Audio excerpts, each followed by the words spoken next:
Olá, boa tarde. Meu nome é Maria Júlia e eu faço parte do grupo cujo tema que nós iremos desenvolver é impactos na saúde mental da população durante a pandemia. Os participantes do meu grupo são os seguintes: Gabriela Coelho Miranda, do segundo O, Igor Santos, H, Júlia Garcia Canuto, do segundo O, Maria Júlia Abadia Dias Rezende, do segundo O, e Victor Silva Coimbra de Lima, do segundo N. Esse aqui é o nosso sumário e nós desenvolvemos o trabalho nos seguintes tópicos: introdução. Segundo, principais preocupações das pessoas em relação ao Covid-19. Terceiro, síndromes desenvolvidas na pandemia. Quarto, aumento da busca por auxílio profissional para lidar com conflitos emocionais. Quinto, atividades procuradas para amenizar o desenvolvimento de transtornos mentais. Sexto, impactos mentais depois do isolamento social. Sétimo, conclusão. E oitavo, referências bibliográficas. Vamos lá. Este trabalho, como eu havia dito, cujo tema é impacto na saúde mental da população durante a pandemia, nós vamos desenvolver mais sobre as consequências do comportamento das pessoas, que o público-alvo são os brasileiros, em relação ao psicológico delas. E para isso, o objetivo desse trabalho é aprofundar mais e pesquisar mais. Porque é o seguinte, os impactos físicos da população já são amplamente discutidos no corpo social, só que também é muito importante desenvolvermos sobre a saúde mental. Então, nós vamos seguir o nosso trabalho nessa ramificação. Vamos lá. Principal tópico é as principais preocupações das pessoas em relação ao Covid-19. Segundo uma pesquisa realizada pela Saúde Brasil, conduzida pelo Centro de Pesquisa em Comunicação Política e Saúde Pública da Universidade de Brasília, que é o UNB, junto ao Instituto Brasileiro de Pesquisa e Análise de Dados, revelou dados muito importantes para nós sobre a impressão dos brasileiros em relação ao Covid-19. E um dado que chamou muita atenção é que 86% das pessoas conhecem alguém que faleceu por conta de Covid-19. E isso foi uma das principais preocupações. E esse dado reforçou-se a tese de descontrole da doença no nosso território nacional. Esse descontrole foi tão grande, que nós chegamos a 500 mil mortes, durante o Covid-19. Aqui nós temos um dado, que foi disponibilizado pelo Instituto, onde 86% afirma, que conheceu pelo menos uma pessoa que faleceu de Covid e tudo. Então, a partir disso, a gente viu que o maior medo, um dos maiores medos, era o medo de se contaminar e morrer. E esse medo ocorreu devido ao fato das pessoas já conhecerem pessoas próximas que veio a falecer devido ao Covid-19. Outra preocupação em relação ao Covid-19 foi o desemprego, porque tendo em vista que inúmeros empreendimentos foram fechados e a economia de sustento teve um aumento muito grande, o desemprego foi uma preocupação muito grande para os brasileiros, Apesar de ter tido o auxílio emergencial, mesmo assim, o desemprego assustou muito, a população e foi uma coisa de muita preocupação para as pessoas. Segundo o site G1, do Globo.com, uma pesquisa realizada pelo IBGE em 23/10/2020, o país encerrou o mês de setembro com 13,5 milhões de desempregados. É um número muito assustador, em vista da nossa dimensão territorial e tudo. Uma pesquisadora, que é a Maria Andréia, afirmou o seguinte sobre o atual contexto que nós estamos vivendo. A movimentação da economia, que apresentou sinais de melhora no primeiro trimestre de 2021, o avanço da vacinação e o valor menor do auxílio emergencial, que antes, se eu não me engano, era R$600, passou para 150, está fazendo com que as pessoas procurem mais o mercado de trabalho. Só que, segundo ela, isso ainda vai continuar impactando o nível de desemprego. Então, esses dois fatores foram as principais consequências para o desenvolvimento de grandes problemas mentais, que é o que vai dar seguimento ao nosso trabalho. E agora eu passo a palavra para minha amiga Gabriela Coelho. Meu nome é Gabriela e eu vou falar um pouquinho sobre as síndromes desenvolvidas na pandemia. Então, sabemos que a pandemia impactou muito a vida das pessoas, seja no trabalho, na escola, na convivência familiar. Muitas coisas mudaram e a saúde psicológica das pessoas também foram afetadas. Por exemplo, pessoas que trabalhavam e tinham seu emprego fixo, agora correm o risco de serem despedidos. Alunos que tinham notas excelentes durante a pandemia teve uma queda absurda de desempenho escolar. Profissionais de saúde trabalhando dia após dia sem descanso nos hospitais geram um cansaço psicológico muito grande, além do medo e da incerteza do futuro, que começa a surgir as síndromes mentais nas pessoas. Com isso, as pessoas começaram a se sentir mais cansadas, mais estressadas, perderam a vontade de voltar a ter o convívio com outras pessoas e acabaram se isolando ainda mais nesse tempo de pandemia. O que agrava ainda mais a situação, porque imagina, todo ser humano precisa conviver em grupo e socializar para conseguir se desenvolver. Ninguém consegue viver sozinho por muito tempo sem desenvolver nenhum problema social ou psicológico. Então, por todos esses motivos, a Organização Mundial de Saúde destacou 3 síndromes que mais afetou as pessoas nesse período pandêmico, e a gente vai ver um pouco sobre elas. A primeira é a síndrome da ansiedade, talvez a mais conhecida de todas as 3.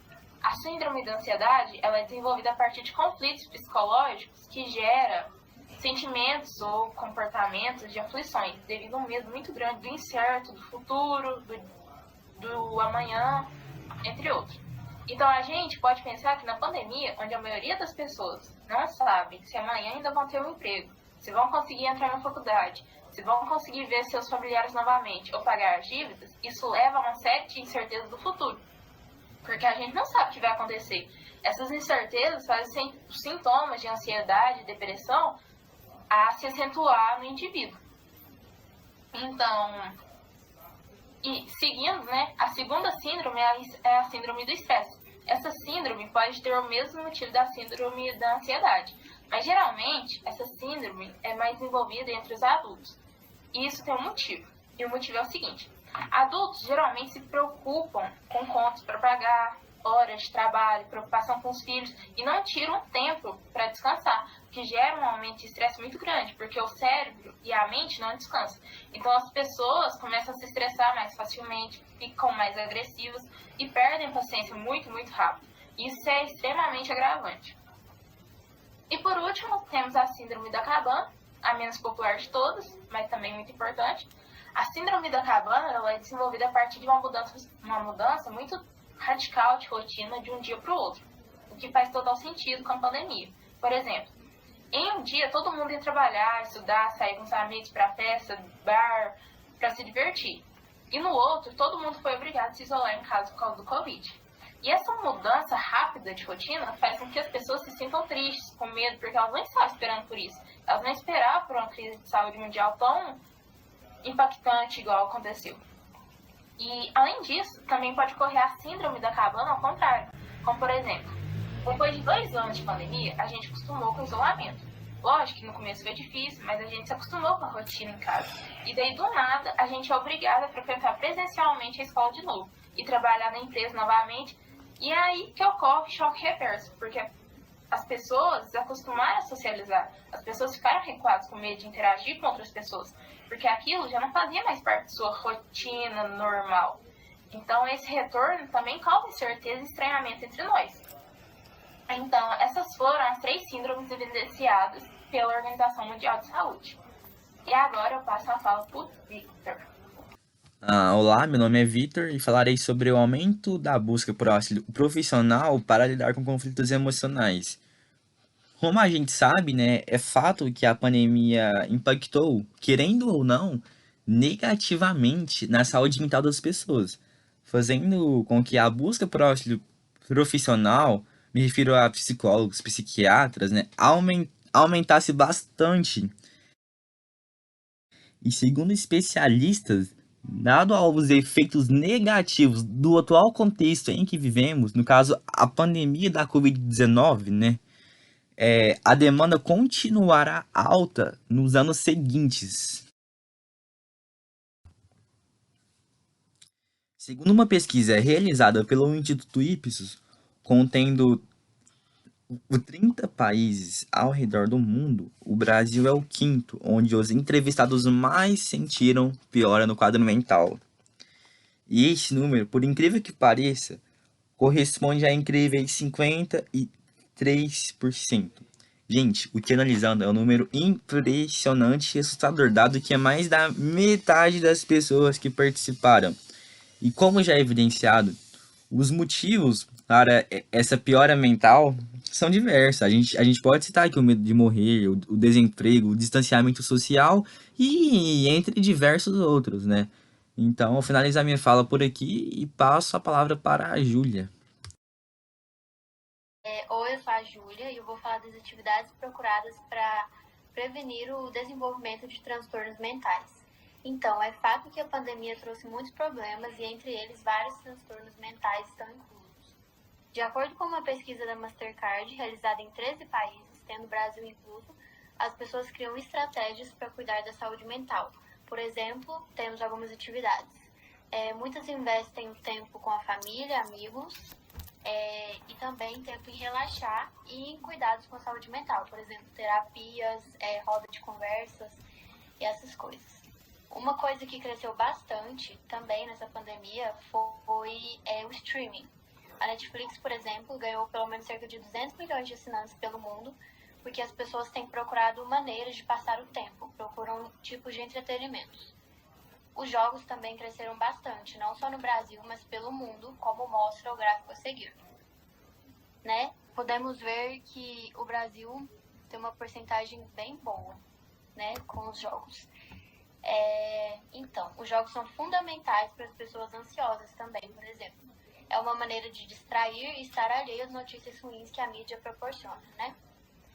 Nessa pandemia, os esportes também cresceram juntamente com a preocupação da saúde. Os esportes são muito importantes, pois quando a gente cuida do nosso físico, estamos cuidando e trabalhando o emocional também, porque atividades físicas liberam hormônios da felicidade, como endorfina, dopamina e serotonina. Então, ao cuidar do físico, você trabalha a sua saúde mental, sua saúde física, trabalha a saúde como um todo.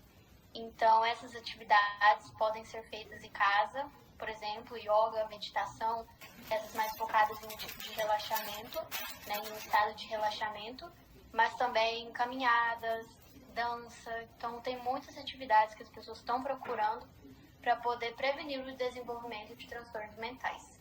Eu passo a palavra para o Igor. Meu nome é Igor, eu vou falar sobre os impactos mentais causados pelo isolamento social. Uma pesquisa realizada pelo Instituto Ipsos revelou que 4 em cada 10 brasileiros sofrem sintomas de ansiedade como consequência da pandemia. Segundo o estudo, as mulheres são as mais afetadas, representando 49% dos casos. Já os homens são de 33%. O levantamento aponta que um índice de 41% coloca o Brasil na primeira posição entre os países mais ansiosos em decorrência do novo coronavírus. Veja o gráfico a seguir. Só isso, mas o sono perdeu efeito para muitas pessoas. Pesquisa do Instituto IFES indica que de dia a preocupação é com a utilização segura de máscaras e com a higienização das mãos e objetos. Enquanto, ao anoitecer, a luta de muitos brasileiros é contra a insônia. E segundo dados, 26% da população nacional relatou dificuldades para dormir na pandemia. Sintomas de ansiedade e depressão afetam 47,3% dos trabalhadores de serviços essenciais durante a pandemia do Covid-19 no Brasil e na Espanha. Mais da metade deles, e 27,4% do total de entrevistados sofrem ansiedade e depressão ao mesmo tempo. Além disso, 44,3% têm abusado de bebidas alcoólicas, 32,9% sofreram mudanças nos hábitos de sono, 30,9% foram diagnosticados ou se trataram de doenças mentais no ano anterior a uma pesquisa coordenada pela Fiocruz e feita em parceria com outras instituições. No gráfico a seguir, 69,2% dos médicos notaram uma piora nos quadros psiquiátricos em seus pacientes devido à pandemia. Sintomas relacionados à depressão, ansiedade, transtorno de pânico e alteração de sono. Agora eu vou passar para Maria Júlia. Então, gente, com base na nossa pesquisa, né, nós vamos citar aqui algumas atividades que podem ajudar vocês a desenvolver uma boa saúde mental e tudo. Lógico que isso não desfaz a ajuda de um profissional, né, da área. E uma das coisas que vocês podem fazer é criar uma rotina. Criando uma rotina, você pode se sentir mais calmo, você vai ter mais controle de suas emoções, você pode, por exemplo, ler um livro, ver televisão, filmes e séries, mas assim, evita um pouco ficar vendo muito notícias. É muito importante nós nos informarmos, sim, porém o excesso de informação pode gerar estresse, né, como nós falamos do trabalho. Faça atividades físicas. As atividades físicas ajudam muito, né, como a nossa colega falou aqui também, a liberar vários hormônios que nos auxiliam muito no nosso desenvolvimento, tanto psíquico quanto físico. Manter uma boa alimentação, né? Esse manter uma boa alimentação é sempre ter auxílio de um profissional, né, que é um nutricionista, porque ele vai te ajudar a ter uma boa alimentação e isso, consequentemente, vai ajudar no seu sistema psicológico, no seu emocional, porque quando se tem uma alimentação ruim, a gente desenvolve muitos transtornos, né? Como nós citamos aqui também, que é a ansiedade, o estresse, tudo. Então, assim, procure um profissional para ter uma boa alimentação. Outra coisa é durma bem, né? Para você dormir bem, como nossa colega citou, faça meditação, yoga, e essas coisas todas são muito bom para isso. Agora eu irei fazer a conclusão do nosso trabalho, né? Então, neste trabalho, abordamos os impactos que a ausência da saúde mental durante a pandemia causou nos brasileiros. E nós podemos concluir que o tratamento dessa patologia, né, mental nos indivíduos é uma coisa de muita urgência e necessita de intervenções, a fim de garantir o bem-estar social da população. Então, desse modo, foi muito importante para nós, né, o grupo, o aprofundamento sobre o tema, uma vez que essa discussão sobre a saúde psíquica é extremamente importante para o pleno desenvolvimento do corpo social, além de ter nos permitido aperfeiçoar as nossas competências de investigação, seleção e organização temática proposta e do contexto socioeconômico que está inserida. Então, agora nós concluímos o nosso trabalho. E desse modo foi muito importante para o desenvolvimento. Agradecemos a orientação do nosso professor, né, que foi nosso orientador, professor Franco, que nos ajudou muito no desempenho desse trabalho. E muito obrigada a todos.